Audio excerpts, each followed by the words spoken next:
Alright everyone, we start off with amusing news, which is that Nancy Pelosi's husband the other day, he got arrested for DUI. I wonder how far above the limit he was at the time. I'm assuming mostly, you're Nancy Pelosi's husband.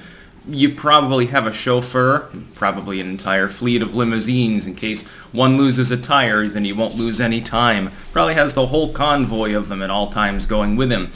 Probably, it's late night, and Nancy Pelosi's $1,000 bottles of wine, he polished off the last one, and he's like, shit, I'm still aware of the fact that I'm doomed to be married to Nancy Pelosi. I need a little bit more booze than that. The last bottle of wine was leaking and lost some of its vigor or something. And so he had to go out to the local 7-Eleven to get hammered, and then gets picked up. I think that's probably the reason for his particular apparent alcoholism, because the average person, even who's a drinker, is sane enough not to drive when under the influence. By the way, it's actually not a victimless crime. I say this as a libertarian. If you're sauced or high on something, DUI actually makes sense, specifically because you are an effective danger to everybody around you in that situation. What if he had run over a kid? I bet that kid's name wouldn't be repeated over and over on CNN, and we wouldn't be having a national discussion about the need to sober up all the politicians. Trust me, if you tried to force them all to do temperance, you wouldn't have many people in Congress. Remember that time when they were on the edge of the budget deal there? I think it was under Boehner. And he was like, oh, you could smell the booze. There's so many bottles around. This is a repeat theme in many governments. You see, Boris Johnson, his people right now are under fire, and him as well, because during their British lockdown, you'll recall, they were having drunken parties and people were staggering around, puking on each other and stuff like that. And they've actually got pictures of some of this. And, of course, the general public, they weren't allowed to have gatherings of more than 2 people and then only outdoors. Like, even family interactions were frowned upon. And meanwhile, Boris Johnson is giving these lavish parties on the taxpayer dime. They're all getting hammered. They're all acting like jackasses. The worst part wasn't that they're getting hammered. It's the hypocrisy. If this were, riddle me this. If this were Donald Trump's wife, if Melania said, you know what, fuck it, I'm taking the sports car out for a drive. Yeah, I know that I just had a 6-pack of Tecate or something, but who cares? Who gives a fuck? And she got picked up for it. Right now it'd be headline news. Oh, the dysfunctional Trump family. Obviously, she's alcoholic because she has to deal with evil orange man pooping himself constantly and doing depraved things and cheating on her. If it was his kid, if this were you remember the Bush daughters.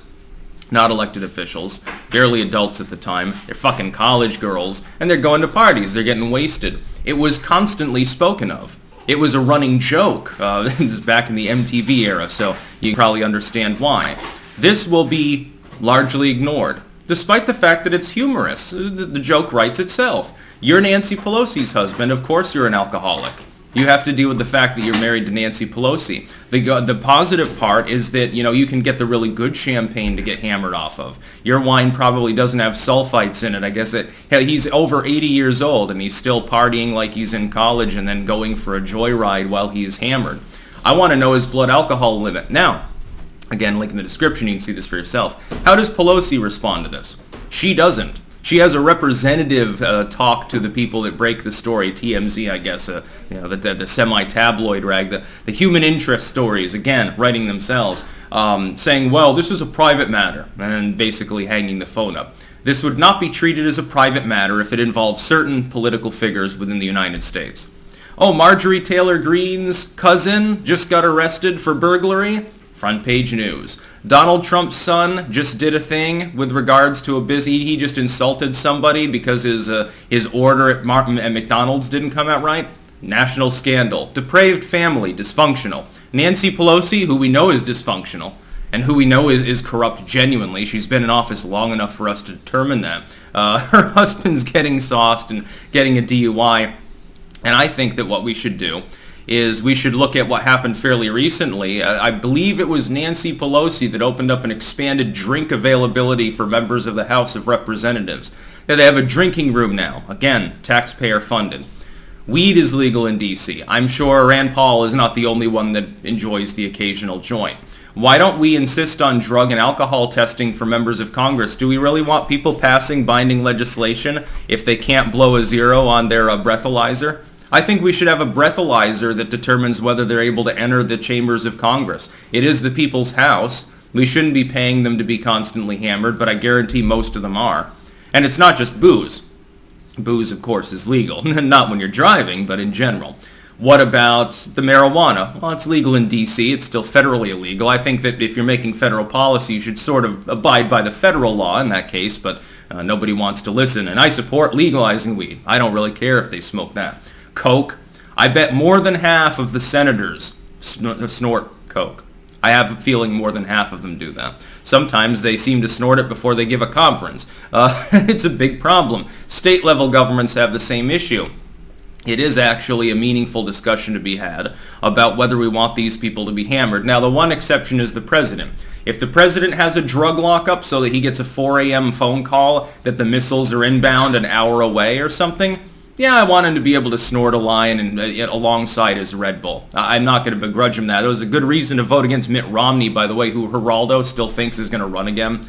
And, that ship sailed quite a while ago because he's a Mormon. He wouldn't even be able to grab a cup of coffee. Yeah, I think that I would want the president to, at the very least, have access to caffeine. Probably chain smoke a couple Camels, down a little booze. Well, I'm going to die anyway. I know that I'm in a bunker, but I have to come out eventually, and goiters and leukemia are a thing. I want him to make perhaps a little bit of a high decision under the circumstances, because then you've gone peak clown world. For day-to-day legislation, these people seem to they vote as quickly as possible. Like, you have to vote for it to see what's in it with the ACA. That was, again, Pelosi's line. They just want to get the legislation, the work out of the way ASAP so they can go back to their office and pull the whiskey bottle out from under their table. How many times, by the way, have members of Congress engaged in DUI and they don't report on it or take it down? They're like, oh, hi, Mr. Senator, please, next time, wait until after you get home. I bet it happens more often than you'd like to believe. That's about all. Peace out.